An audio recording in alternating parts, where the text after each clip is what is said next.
So this is the Region 4 Science Fair, and we have 4 students competing in 3 teams, so 2 individuals and a duo. They're presenting the projects that they've been working on for the last year to judges, and the students who are judged the best in each of their categories today will move on to the Massachusetts Science Fair in April. We have 2 students who are competing in the biochemistry category, detecting fruit ripeness using ethylene. We have another student who is also in the biochemistry category, but on the computational side, tracking ALS severity through data analysis. And then a third student who is in the engineering biomedical category, and he has designed an automated pill dispenser to support individuals with memory problems. We have 3 ninth grade students and 1 junior who are competing today. All of them chose to join Science Fair Club at the beginning of the year.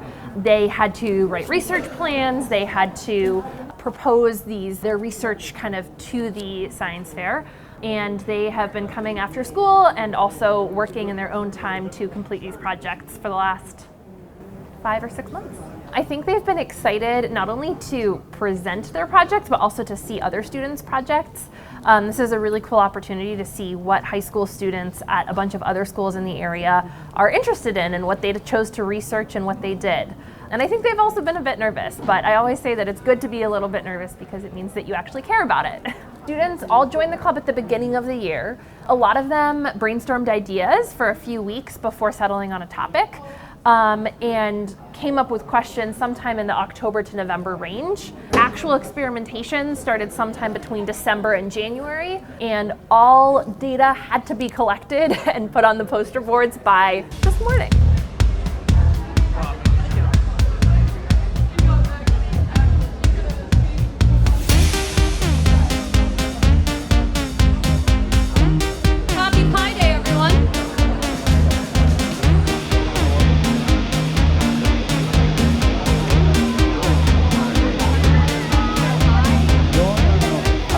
I'm a junior at Somerville High School, and my project is an automated low-cost pill dispenser for caregivers and individuals with memory challenges. So I did some research and I realized that over 57 million people have dementia and related memory challenges, and 90% of adults at least 65 and over take at least 1 prescribed medication annually.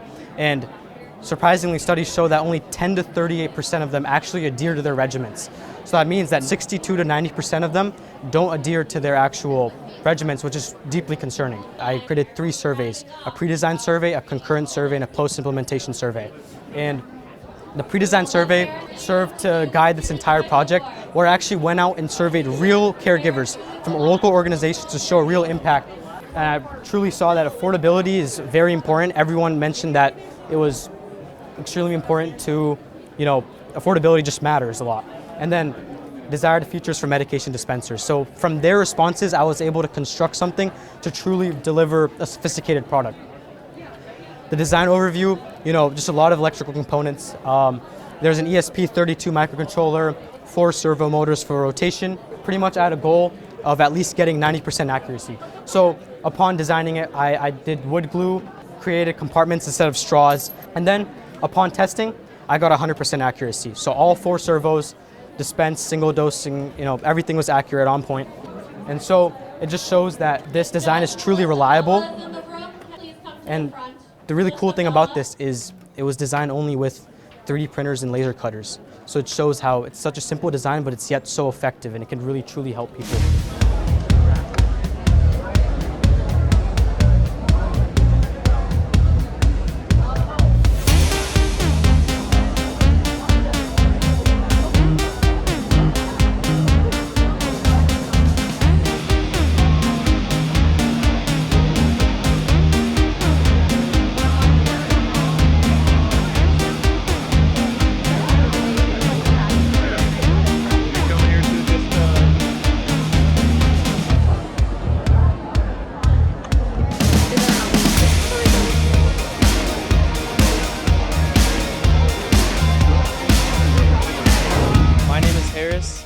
I'm Connor McNell. And this is the detection of ethylene using chlorophyll. Ethylene is a plant hormone and it regulates fruit ripening and leaf and flower aging and shedding. It's produced by rapidly growing tissues and promotes color changes and tissue breakdown. It is the main initiator of fruit ripening.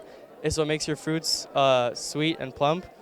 And in our experiment, ethylene will be in the form of an apple, a fruit that produces it at a high rate. Our teacher had mentioned something about like how much fruit is wasted regularly and like annually, and we realized and we just decided to look into that, and we realized how chlorophyll is a good way to detect possible fruit ripeness, and that's a major cause of why so much produce is wasted. Another material we use is chlorophyll. Chlorophyll is the dye that makes plants green. When it's broken down, like in the fall, it reveals underlying yellow and orange pigments, and in our experiment, chlorophyll was in the form of broccoli florets, and our attempt at homemade chlorophyll derives from spinach. Our hypothesis statement was that we can use chlorophyll degradation to show the amount of ethylene present in a given volume.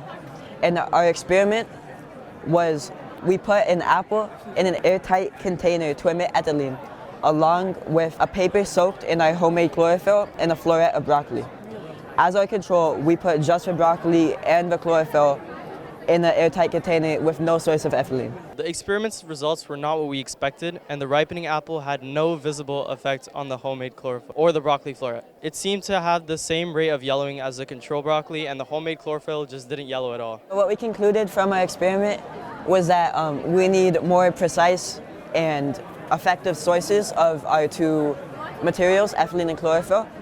So our apple as a source of ethylene isn't very efficient at producing it, and our broccoli and our spinach-derived chlorophyll aren't very precise with their color change. But we still did learn a lot from our experiment, and we believe that there are different pathways to receive the color change that detects the presence of ethylene. If we do manage to get a color change indicating that chlorophyll will degrade in the presence of ethylene from a fruit, we'd be able to stop billions of pounds of fruit being wasted due to strict cosmetic and ripeness standards, and we could save a lot of fruits. This is my first time doing the science fair ever. From what I heard, it's been a while since Somerville has been in the science fair, and this is the first time in, I don't know, what was it, a few years, yeah. It was cool to see all the projects. There's some really cool stuff. This has been a really fun process to make the poster and do all the research and come here.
Good afternoon, everyone. My name is Karen O'Hagan, and I am the Program and Outreach Specialist in the Department of Chemistry.